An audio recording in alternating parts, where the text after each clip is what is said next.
Great. Hi, everyone. We see everyone popping on. So we're going to give it another minute or so and we'll get started at 2.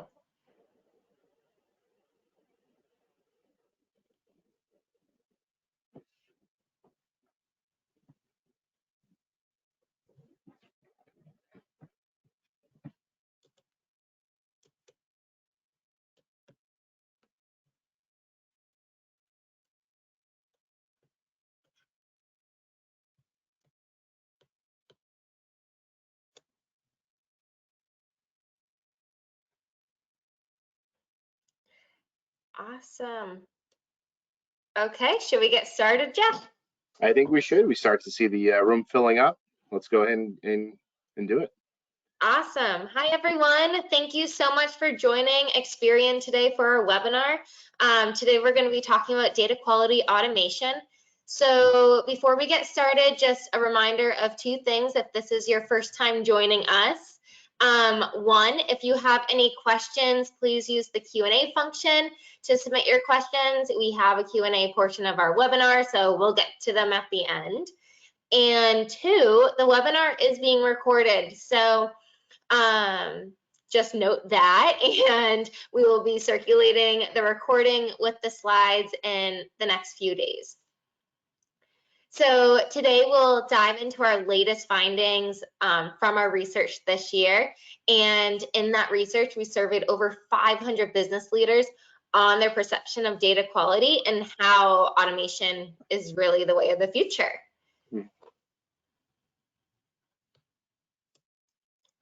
Great. So first, Jeff and I want to introduce ourselves. My name is Jordan Kettler. I am the Product Marketing and Content Manager here at Experian Data Quality in North America.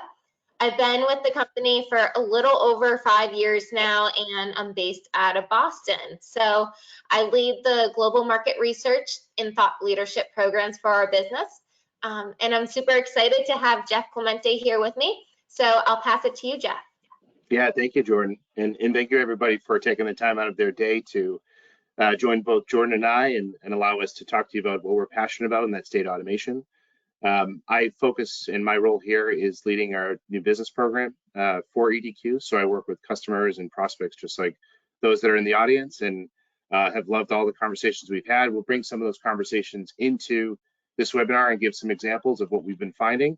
But again, thank you everyone for giving the time, and certainly looking forward to this. And hopefully at the end of this presentation and webinar, you'll be excited about as excited about data automation and data quality as we are.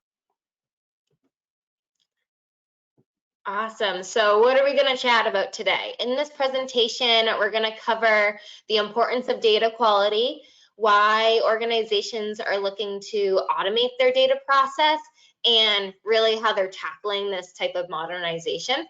So we'll break it down by looking at what comes with data automation, the challenges, and really why it's worth it.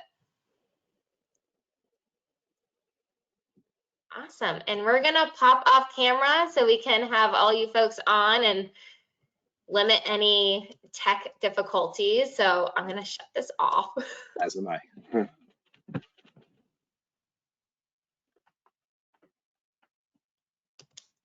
Great. Okay. Well, thank you, everyone. Before we jump in, I want to give you a brief overview on where this data is coming from. As I mentioned, for this year's data management research, we surveyed over 500 business leaders across the US on their perception of data quality and how they're modernizing their process with automation. So everyone who we surveyed has visibility or knowledge of data within their organization and come from companies with more than 250 employees. This is pretty standard across all of our research reports that we do. So diving deeper into the people behind our survey, they are mostly in IT, data and analytics, or sales roles at a manager or director level, and across industries like tech, finance, retail, and health. So let's get into it. Let's talk a little bit more about data automation.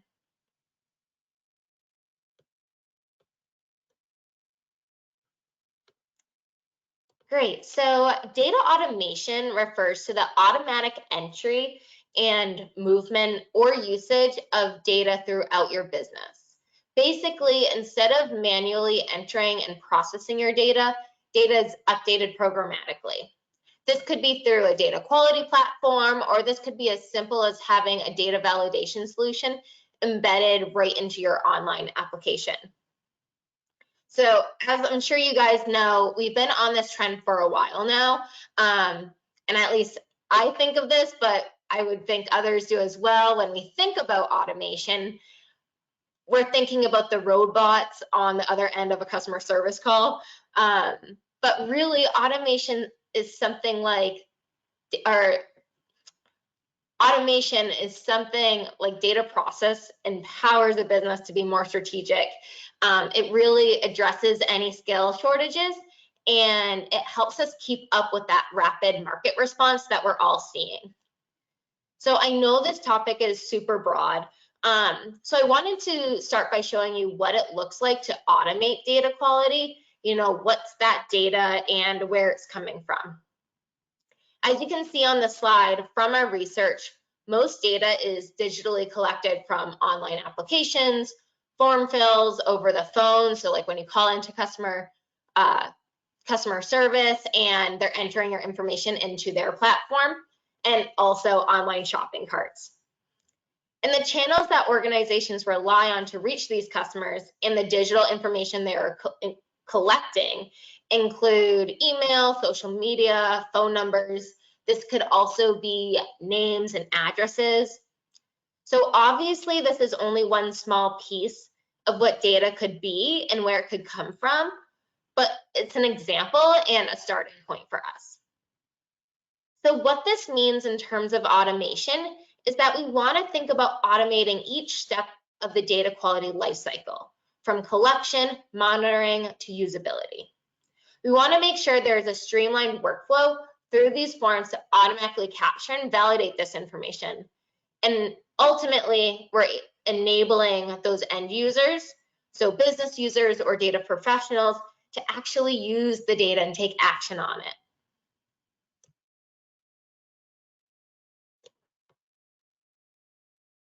So in our research, we found that 85% of leaders say they need to automate data quality activities to overcome skill shortages, reduce effort, and speed up analysis.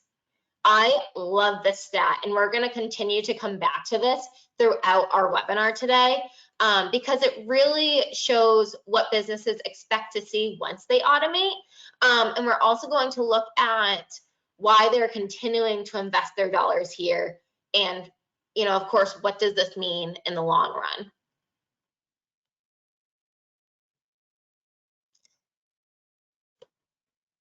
So what do business leaders expect to see when they're automating their process? And they're really looking at three key areas: better customer experience, operational efficiency and agility, and lastly, business growth and revenue. We always want to see that ROI wherever we're investing, right? So when I think about these use cases, and we're definitely going to get more into these 3 points because they're actually the benefits of automation, I'm also thinking about how this back-end automation impacts me as a consumer. So when I was thinking about this, I was actually thinking about the time a few months ago when I was filling out a pre-approval mortgage application with a bank. My fiance and I were looking at a house in town, and so I started the process. But while I was doing the form, the property actually fell through, and everything happens for a reason. It was for the best, but I never finished the application. What I found most interesting about this scenario was that I dropped off the form. They got very little information from me.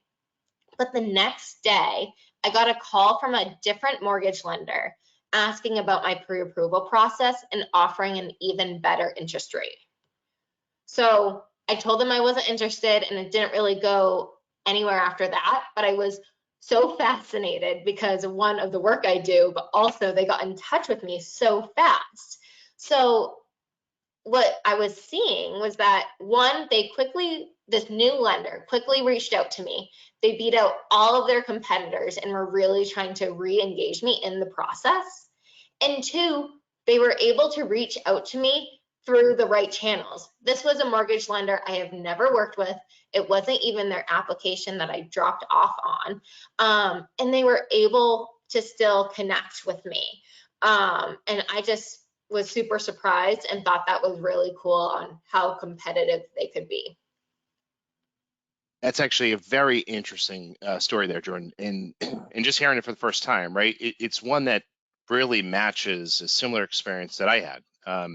My wife and I are going through a home addition process. We're actually going through the building of the addition today. And a few months ago, when we were going through different banks and just understanding different lending options, we really knew we weren't going to go with our existing bank. So we started to shop around. And there was one particular bank that was very persistent and consistent, I should say, with really reaching out to my wife and I through a series of engagement and re-engagement efforts. And ultimately, that's what led us to move forward with that bank. And I want to bring this as an example because, and I know a majority of the audience probably doesn't fit the they're not in mortgage, and we certainly appreciate that. But this could certainly apply to all the verticals and all the different industries out there, right? And as we talk about mortgage, we understand today it's sort of a difficult spot, right? Interest rates are rising. People are getting a bit concerned with moving forward with a new application or new loan. It's extremely important to be in constant contact with customers and with potential prospects, and this is ultimately what led us to choose the bank, and we've been very happy ever since. So Jordan and I shared a personal experience, right? Something that her and I can speak to. But one of the things I want to talk about is an actual way we were able to help a mortgage organization, right? And we're going to keep on the mortgage trend just for the next segment here. But again, hopefully the idea is that this will apply to any industry and any vertical and specific to those that are in the audience. So we actually do have a client who started to digitalize their pre-screen process by appending emails to their list. There's really three use cases that comes out of this opportunity, or three use cases that come to mind, right? One is the large file email appends. So really making sure that the right email for retention for new and existing customers or clients, and then having cross-sell opportunities. There's the second use case that comes to mind, which is daily pre-screen triggers. We were able to append emails to pre-screen files on a daily basis, right? This is new automated process and it's daily. So when we start thinking about automation, when we start thinking about frequency, daily is as frequent as we can get. It's a really good example of where automation helps the efficiency. And the third, we sort of touched on this loosely, but it's re-engagement campaigns, right? So this is exactly what happened to Jordan. This is certainly, in a way, what happened to me. This client, the client that we're referencing as part of the opportunity that we were able to help out with, this client is able to get names and addresses, but then when a client drops off, we're able to then append the email to those addresses to do a re-engagement campaign, a re-engagement effort, and still connect with the prospect, right? Or allow the organization to still connect with the prospect. So even though this is a mortgage use case, I really want to make sure that we point out and prove out the point that this is really relevant, across all the industries. And this is a similar conversation to what we're having in all industries. So when we think of e-commerce and shopping, right, we can all sort of point to this experience. We've put some items in an e-commerce shopping cart. We've gotten distracted. We've walked away. So there's a sort of a cart abandonment. Think about the potential of re-engagement in those types of customers, and not letting that revenue walk out the door and allowing that person, as they get distracted, to walk out and shop somewhere else. Think of how competitive the education institutions and universities are in terms of application and alumni campaigns. And then certainly, if anything, think of what we're heading into, right, which is the holiday season, and how busy the holiday season can be, specifically to retail, and how we campaign or retail campaigns to their target audience. So why should you modernize? What challenges are we seeing in the market, and why is this driving the need for automation? Digital transformation, rapid market responses, saturated markets, customer and consumer buying behaviors are really just a few very high-level market challenges that are driving the need for automation, right? Organizations are up against the need to keep up with their consumers, certainly keep up with their competition. Data quality goes a long, long way. And what we're seeing today is the speed in which you take action. So we're seeing the data quality and automation on the forefronts of a lot of clients' minds, and certainly more now than ever. A lot of the conversations we've actually been having, a lot of thought leadership revolve around data. Data is becoming the center of decision making, of how to, the quality of data, how to automate the data, and how does that help your business drive forward.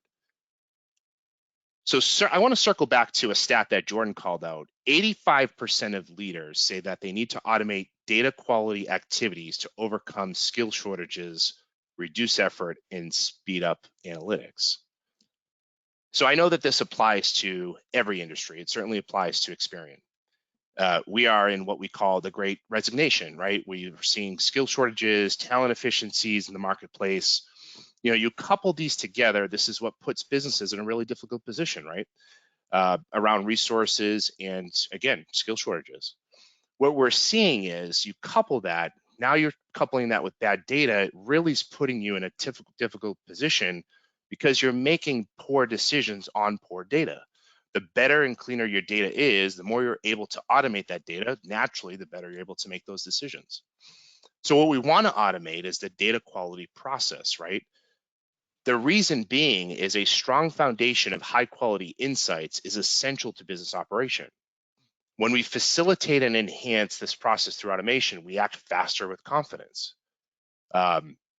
We're seeing a lot of organizations collecting a ton of data, sometimes too much data, right? And we'll certainly get into that later.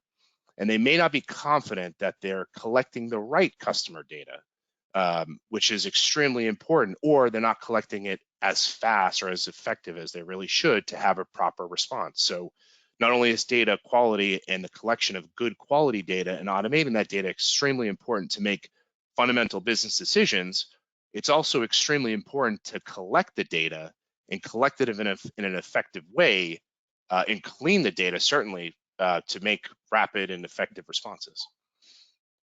So I want to give an active use case and an active opportunity that we're actually working with on right now. It is for, I'm not going to give the name just out of respect to the active opportunity. It is for a national retailer, a retailer that is across all the continental US. And what's particularly interesting with this use case is this organization has locations all over the US, but all the locations are siloed.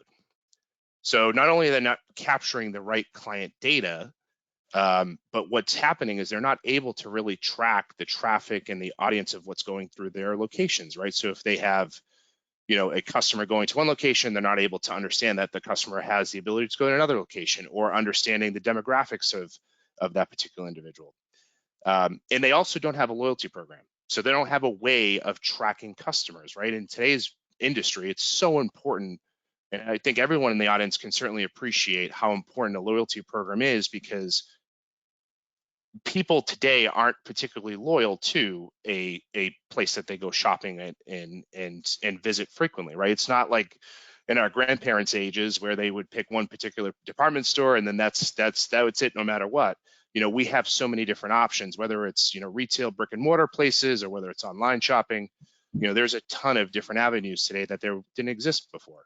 And so a loyalty program becomes extremely important, of a way to continue to appeal to customers, bring customers back into your location, and certainly track their buying behaviors. So going back to this use case, they were collecting data, they were collecting all the data that they wanted, but it wasn't the right data. So they weren't able to make innovative and better business decisions based on not having the right data.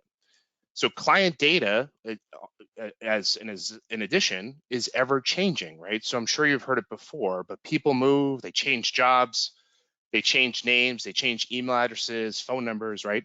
The essential contact information that we're used to, or that we're used to today, may not be the same as it was 5 years ago, 1 year ago, even 6 months ago. So this really does one of two things. One, it disrupts the outreach programs and effectively reaching customers. And then two, it puts a layer of inaccuracy on reporting and analytics. So you pair that with a manual process and you see a lot more slower moving parts, slower moves, limited ability to respond to rapid market trends. There's just a ton of inability there, as you can imagine. Do you see the ripple effect here? We, you know, the point that we're trying to make is having a solid foundation of high quality data is essential, but depending on your industry and how you operate, you may want to really level up. And that's why we're recommending automating the data quality process. So these are challenges that organizations struggle with when it comes to their data quality. And it has to do a lot with technology, a lack of data quality monitoring, number of databases, data duplication, poor data collection capabilities, data tool incapabilities. You know, first of all, monitoring quality data or data quality, I should say, for multiple data sources and looking for deduplications manually is a recipe for disaster and bond for extreme human error. When we take an automated approach to this, right? Think program ingestion point to validate data point of collection, think automatic monitoring, think profiling, think deduplication through a data quality platform, which would streamline this would significantly save time, money, certainly save resources and frustration. Data quality integrations can also monitorize this process and address any data collection challenges that you guys may be facing. So I want to talk about data quality challenges by vertical. And as you can see on the illustration in front of you, right, there's a couple of different verticals that we've been able to identify and capture on some of the profiling here. But one of the things I really want to point out in terms of this slide is, although there's different verticals, right? Technology, health, retail, and wholesale, financial services, manufacturing, there's a lot of consistent themes, right? There's lack of monitoring, there's poor data collection, there's data tooling capabilities, there's significant data duplication, and we see that across the board no matter who we talk to. So that's one of the things that I really want to make sure we point out, because we're hyper confident, and no matter what the vertical or challenge that, you know, vertical that we're talking to, a lot of the challenges are very, very similar. You know, most of the crowd doesn't fit into these types of profiles, but we want to just make sure that this isn't just a one industry issue, and there's a ton of industries with these challenges. So when we look at these challenges by vertical,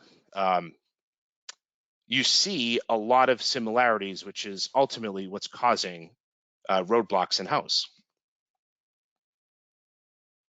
So talking about roadblocks in-house, in our research, there are two major points that stood out to us. One is, on average, organizations are maintaining up to 19 different contact databases at one time. 19. Think about how much data is in one database, let alone 19 of them. And two, 85% of people say poor quality contact data negatively impacts business processes and efficiencies. You know, that's a large number of people. These greatly interrupt how organizations can effectively and efficiently respond to market challenges that we just outlined. And how can they seamlessly go forward to grow their business and build customers' trust? You just can't, right? Not without the right insight. So I really want to spend some time here, right? Because there is such a thing as too much data, or too much data without right technology, processes, people, right resources to support it. And this could be harder to control since there is so much data in the digital landscape these days, right? As you can very well imagine, certainly there's so much data today as there was even 6 months ago, right? And that's only going to continue to grow.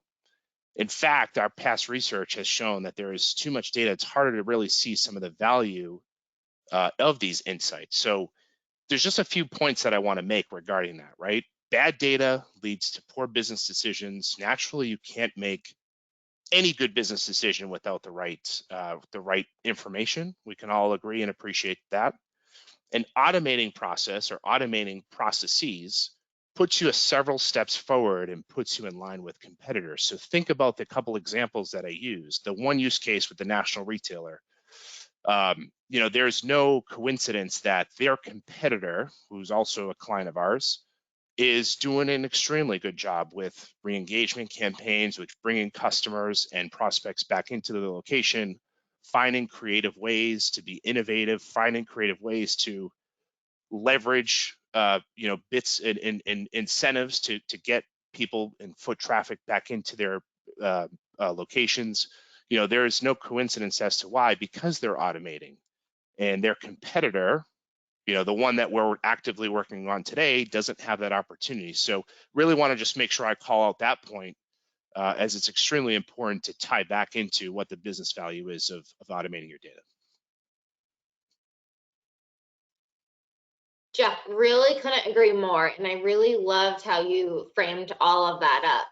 What stood out to me was that stat you shared around 85% say poor quality contact data negatively impacts business process and efficiency. I think this really shines light on how foundational data quality is and how contact information can really stretch so far and impact so much across the business, whether it's decision making, the people in the roles and performance, and so strategies and so on. So this is actually a good segue into our next topic here, because data programs, whether they're automated or not, require three things: people, processes, and technology.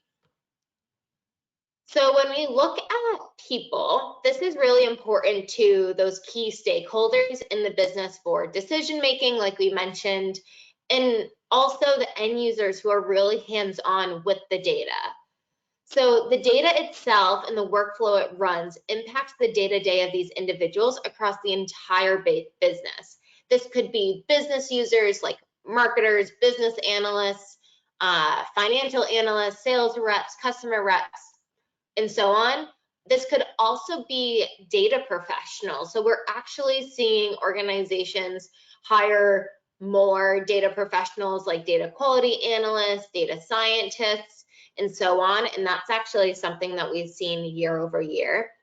And when these organizations implement data quality automation, they can make those quick, very directional decisions for both big and small and tactical and strategic projects. We actually also found that organizations, I think this was a few years back that we had this research, but business users want their hands on data because they actually think it helps with their performance, which we believe it does. And so really getting data into the hands of your people across their business, whether they're data professionals or business users. Another thing to note here is how this enables the skill shortages that we see.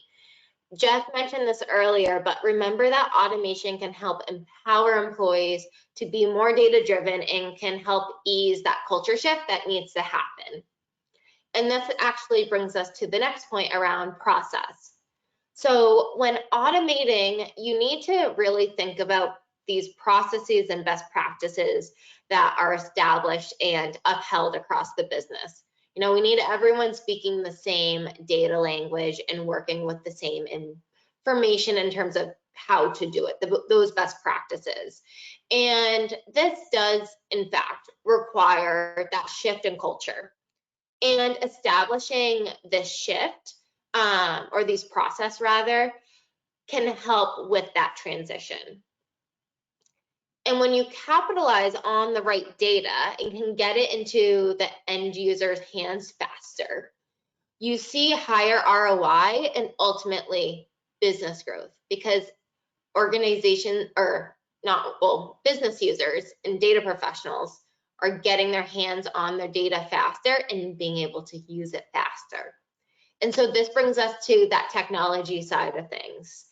This is the how, right? So when we look at technology and how it helps to automate, business leaders are looking to implement regular monitoring, reporting, visualization. They really are looking for user-friendly tools for those business users. We're not all not all have tech minds here. So really user-friendly solutions are important when you're trying to have that data-driven culture, and also integrating data quality capabilities into existing applications. So think about data validation in your CRM or ERP platforms. And another thing I want to point out here is that notice how these improvements address the challenges that Jeff spoke about earlier. So organizations, also your peers or your competitors, are aware of these needs and taking action. So when you have the right technology fit for purpose and your business, you're putting data quality at the core of your operation, with which Jeff just mentioned. And what we also like to consider is how data quality automation complements other technologies, not just the technology that improves the data quality, but think about how data quality tools can enhance the rest of your tech stack. So I hope this is making sense to everyone so far. I know for me, bucketing the concept of a data program and how to go after this and make that shift into a data-driven culture, this makes me feel like it's in reach and attainable by looking at this three-step process.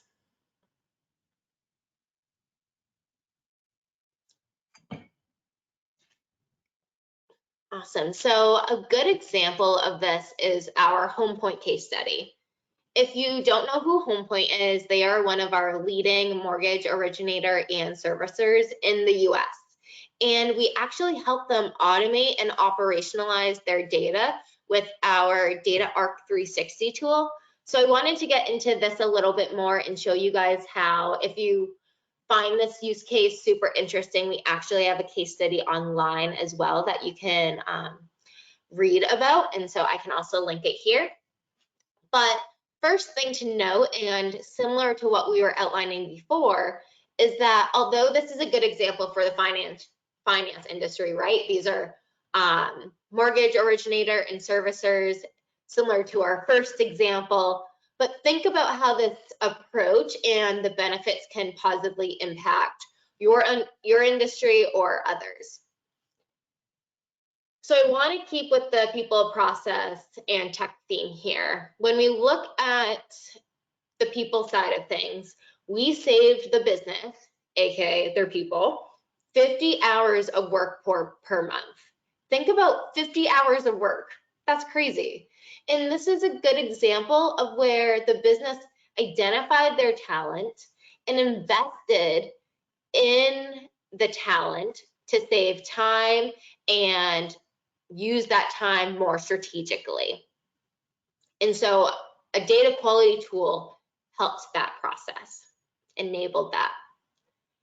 And when we look at the process, as part of integrating our data quality platform, not only were we able to save time, but we were also able to give management immediate access and visibility into the insights and dashboards. So that's going back to investing in tools that have visualization capabilities and so on. And when we look at the technology, like I mentioned, this was our Data Arc 360 tool. And this was actually the Data Arc 360 tool is powered by our data quality platform, Aperture Data Studio.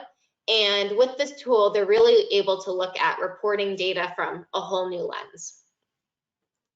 And I think HomePoint is a really good example of where they recognize the importance of data quality. They also knew how their business operates and how to integrate that data quality into their work stream. And ultimately, they began that shift to a data-driven culture through this automation. I absolutely love the HomePoint case study. Really appreciate that group doing that for us, because I think it really captures something so significant and so important, certainly important to them and very much important to us, and was very happy and appreciative again for them doing that. The one thing I want to just spend a few minutes on, as you know, because Jordan and I really talked to you a lot about value of automation, value of data quality, right? Capturing the right data and automating the data for sure. the one thing I want to sort of shift focus on is, well, what happens if you do nothing, right? And I think a lot of us are guilty of being very numb to how current processes are and sort of accepting things at face value.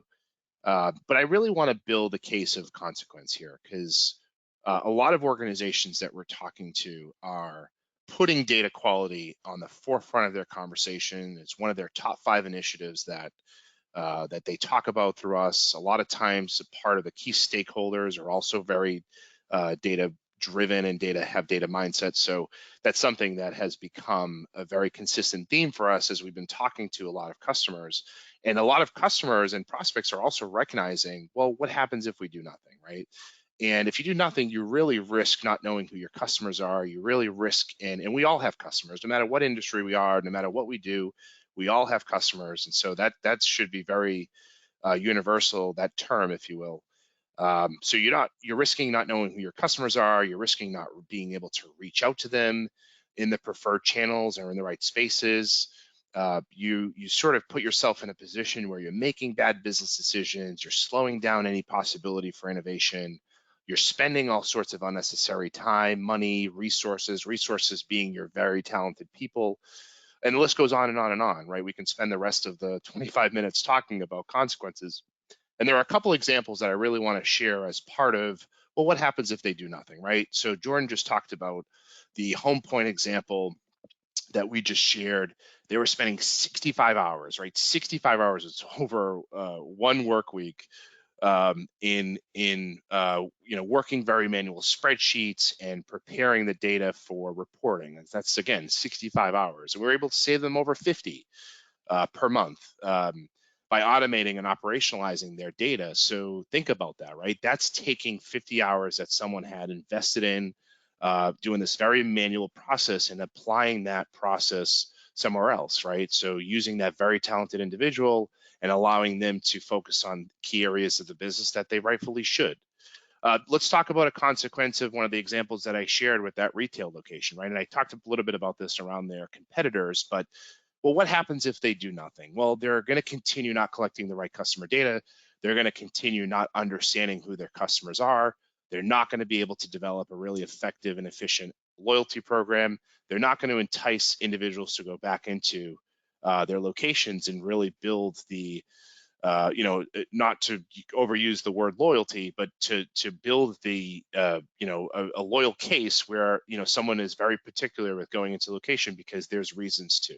Let's also take the example that I shared in the very beginning of this webinar in what happens if you do nothing. Well, those mortgage lenders that were reaching out to me and being persistent in that pursuit, they're the ones that caught my attention. There were plenty of individuals or organizations, I should say, that did nothing, right? And guess what? It wasn't enough. And my wife and I didn't feel that they were interested in us and that they cared about winning us over as a new customer. And so we didn't even bother entertaining them. So there's 3 different examples that I shared with what organizations do if they do nothing. And again, there's a part of this that we become numb to. I really want to make sure that we emphasize the point of how important data quality is, how important automation and automating data is, and capturing it and being able to use it, efficiently and effectively. Because if you do nothing, then you don't have the opportunity to grow. And I think, again, as we sort of talk about a lot of the conversations, a lot of the forefront of what we've been talking about with key stakeholders in the business and serving ourselves as thought leaders, we're starting to see a lot of individuals really make sure that data quality is such a big part of how they operate, as it very well should, because they're sick of doing nothing, right? And they want to make sure that they become innovative and they be competitive in the market and they continue to win their customers over and over again, which is the market that we live in. So hopefully that painted the picture of how important it is. And then again, specifically, just making sure that data automation and data quality should be on the forefront of everyone's mind here, no matter what industry we are, no matter what example we can provide, because it's an important one. Yeah, definitely. This is so great, Jeff. And, kind of close that section out. What we want to say here is that when you scale and focus on data quality and automating that process, you can see the advantages. So that's what we want to do next. We want to look at the benefits that this can bring you. All right, so Jeff really stressed it, but data quality is at the forefront of organizations' minds. We really saw an uptick in this when the pandemic hit and organizations started to realize the importance of consumer data, having the right information to get in touch with those customers as everyone was, at a standstill. And now we're seeing, as other market trends are happening and we're coming out of that time and moving into this new normal, now is the time to become data driven. And this is really, we really encourage you to think about how this could work for your business. Because the fact is that we're seeing it across our clients and opportunities and really across the market as a whole. And your peers are doing it. So our research shows that almost 3/4 of leaders think that their overall quality of data in their organization has improved in the last year. So again, that's going back to, that's a year-over-year stat that we saw a few years ago. And in this past research, that organizations are investing in their data, and so it's improving.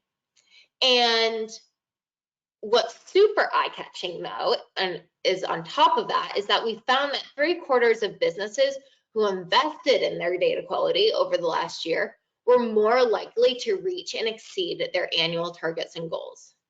So businesses have recognized the issues or problems, and they're finding ways to solve it, and they're putting their dollars to that solution, and they're seeing the results. So next, we're going to look at what this increased investment actually results in, right? So there are a ton of reasons why organizations are leaning toward automation. We spoke a bunch about it already, but we want to look at why they may be implementing these procedures now. We mentioned it at the top of the webinar, and what we're finding is that the biggest reason is that automation allows you to scale and respond quickly. And as we know, as being part of these businesses and as consumers ourselves, that is absolutely essential in today's market. We have to move fast to keep up. And our research certainly aligns with what we are seeing with our customers and our opportunities. So overall, businesses are seeing 3 key benefits. And remember, these were the expectations of those business leaders as well.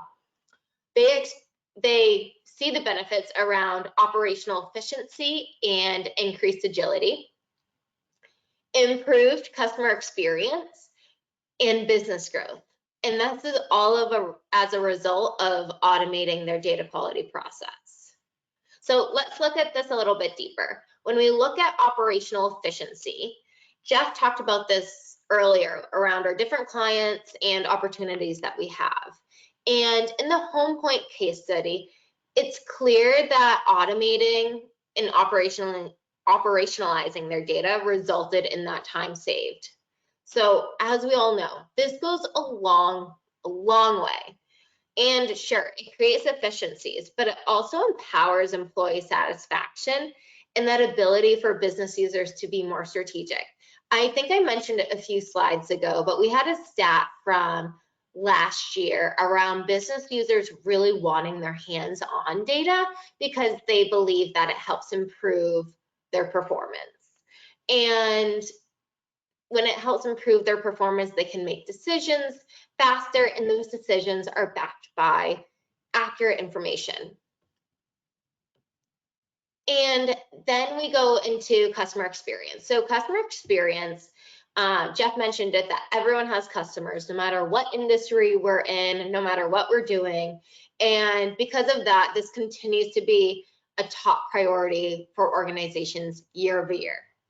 And we're finding that improved data quality, in fact, means improved customer experience. in that retail example that Jeff shared, it's clear that the business is not seeing the customers as people, but as transactions. And this greatly limits their ability to target and connect with their customers, personalize any messaging, and really understand customer retention.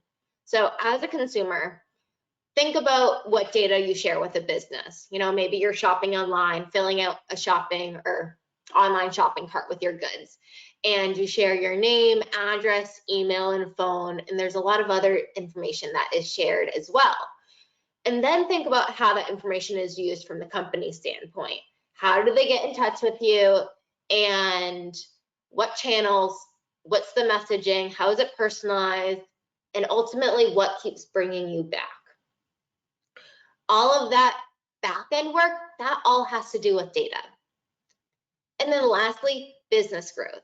The fact is that investing in data quality and creating that strong foundation of data that's usable and actionable helps businesses become more agile, and they help reach customers effectively and quickly, which again, key in this market. So both of these enable business growth. And in our research, we found that 91% say investing in data quality has positively impacted business growth. I just love this stat so much because it shows that it's worth it, right? That we can grow our businesses when we invest in the right information.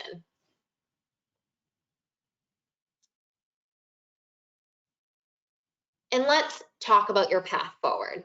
So automation, again, scaling, it's about scaling, and it's about responding quickly. And to get started, you want to think about the technology that would best fit your operation and be easily adoptable by your end users. I can't stress that enough. And as we wrap this up, as data quality experts, both Jeff and I, we're really hopeful that we can tie in the value of automation and identify ways that we can partner together to help manage your whole data lifecycle. Again, this is from collection, monitoring, to usability, and we're really looking to help you provide better insights, better ways to reach your customers and prospects, and ultimately position your business strategically in today's market. All right, so with that, I want to end on a high note. It's time to open up for questions. So if you guys have any questions, we see some coming through already. Just pop them in the Q&A function on your screen, and Jeff and I will answer them.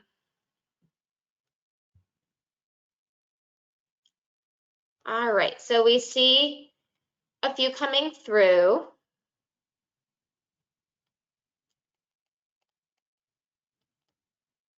Okay, so all right, here's the first one.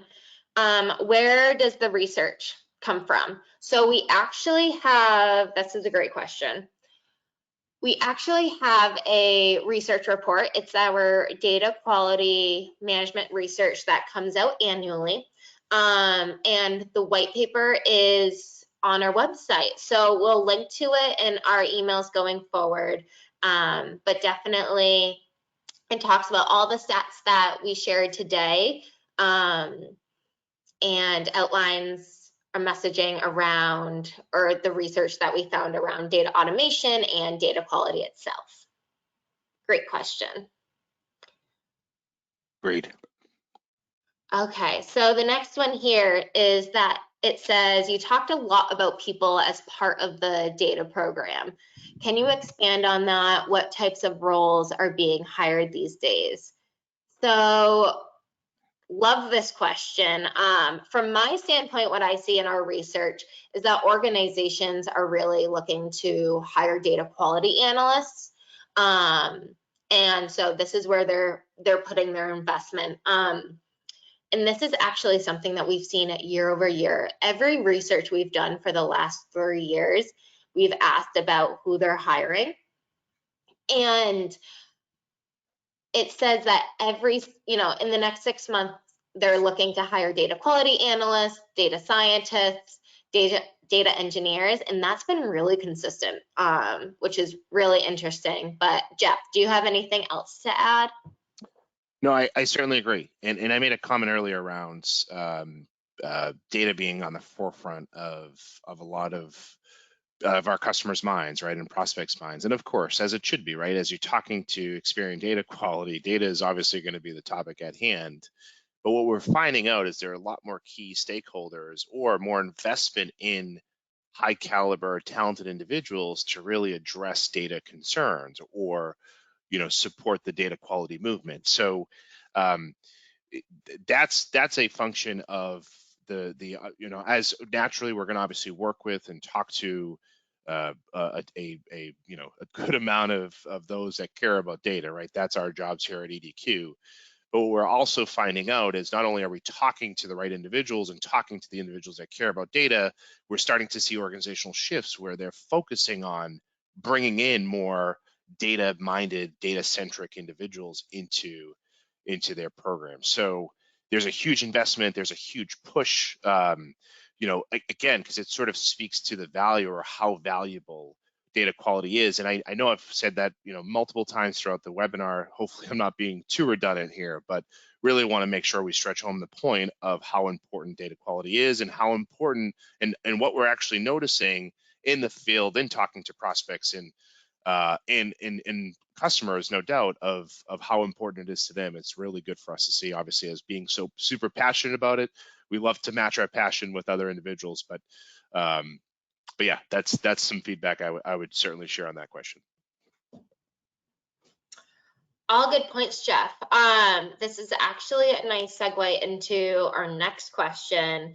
It says, why do you think organizations are managing upwards of 19 contact databases at one time? Yeah, that was definitely an eye-opener of a stat. Do you have anything to share on that, Jeff? Yeah, I actually was a little bit surprised at that too throughout the research, right? Because 19 contact databases is a ton. And there's a couple of reasons as to why, right? I mean, as you can imagine, we're in a we're in a longer process of collecting data today as we were even a few years ago, right? Naturally, just the more time we're out there, obviously the more that we're going to collect data, and that's going to only continue to grow. So I trust that 19 contact databases being upwards of 20 plus, right? For some as we sort of head into the near future. What I would say, there's a couple things, right, that sort of come to mind. One is adopting different tools, adopting different data sets and data entry points, or should I say databases, forgive me, along the way. So that obviously stacks up different types of contact databases. The lack of change management, if you will, of adopting sort of one tool and relying on a couple different tools or a couple different repositories of data. And then also through M&A, right? We're working with a lot of customers, which is great. We're hearing a lot of merger and acquisition strategies, and that's a huge conversation and one that we're very excited to be a part of how can we use, an organization that we're acquiring, how can we use some of that data to help us in the future? So that's very much a part of business growth. We have an example, again, I won't share, of a customer, a very large customer, a very well-known brand that is acquiring or has acquired a smaller, company, if you will, because of some of the contact data that they have, and they really want to use that for some of their campaigning. So, as you can imagine, there's naturally a ton of contact databases. Again, due to adopting different tools, due to some change management or lack thereof, if you will. And user adoption. And then certainly, as your business grows and continues to grow, you're going to acquire different databases through potential merger acquisition and during some other things. So the 19 contact databases, although it's a bit of an eye opener, right? It's not unusual. What is unusual is allowing those databases to be siloed, right? And not using those databases and the contact databases to, not leveraging and using those to your advantage. Yeah, all great points. It's definitely a big number, but not so unusual. All right, let's see here. So what types of solutions does Experian Data Quality offer, and how can that help me with automation? So we have two major product suites that can help automate your process in different ways. Again, you really want to find a technology that is fit for your business. But we have data validation solutions and our data quality platform. So Jeff, you're the sales guy here, so do you want to speak to that a little bit more? Um, no, all really good points. I don't I don't know if I have anything to add, although there are, we can benefit from data automation anywhere. And I think, one of the questions I also see here is which industries can benefit the most from data automations. The answer is obviously all of them: retail, finance, education, business services, right? When you think of retail, you think of reaching out to existing customers, reaching out to potential prospects, re-engagement efforts. When you think of finance, you think of really sort of a similar thing, right? Again, we all have customers, so it's not customers just going to the stores. We always have to be very obviously cautious of keeping current with what customers are doing and making sure that we're on the forefront of every customer's mind. It becomes even more of a challenge today as there's so much competition and there's so many different avenues that someone can take. And there's really, again, not to continue beating that word up, but there's no loyalty. There's some brand loyalty out there, no doubt, and as you should, right? If you're a good operation, you should have customers that continue to repeat to your stores, and that's very much a part of why everyone in the audience is successful. But there's ways to really enhance that effort, right? And that's re-engaging on some customers that are a little bit indifferent, or perhaps are a little bit more competitive in terms of how they shop around. And so again, this isn't just a retail thing. Could be finance, could be mortgage, certainly could be education. I mean, we have customers of ours that do a really good job with keeping current with uh, prospect students, right, or potential students, keeping current with students that have graduated in their as part of their educational program, and still keeping very close tabs on alumni. And so the use case goes on and on and on. And the important piece to make sure that we highlight here is, again, how we really can support you. And this also starts with a conversation. I'll be the first to admit with that, right? It's easy to sort of blanket statement of how we can help. But what we are asking, stemming from this webinar, is can we have the opportunity to get in front of your team, get in front of some of the key stakeholders as part of your organization, and really identify ways that you are want to take initiative on, maybe some things that you see as challenges to your business, and how can you partner with EDQ to help support those initiatives, right? Understanding how important data automation is, understanding how important data quality is, right? We certainly are leaders in this space and thought leaders, as a lot of clients and customers and prospects rely on us. We also would love to have the opportunity to work alongside your team, identify what some of the challenges are, and then how we can support in those challenges, right? That's ultimately what we're hoping this webinar creates. So thank you, Jordan. Yeah, yep, completely agree. We have a few questions coming in here actually around data appends. So one question says, do you work with an organization's existing data, or do you also offer appends to supplement that? Thought that was a good segue while we're talking about our products here. Yeah, both. I don't know if there's anything that you want to add there, Jordan, but yes, we can work with your data. We would prefer to work with your data. One of the things I think is helpful throughout the process of working alongside each other is we could potentially use some of your data to give you some examples, right, of some data quality measurements and how we can help support the data quality process there. So again, that stems from the initial discussion that I think is really important for us to have.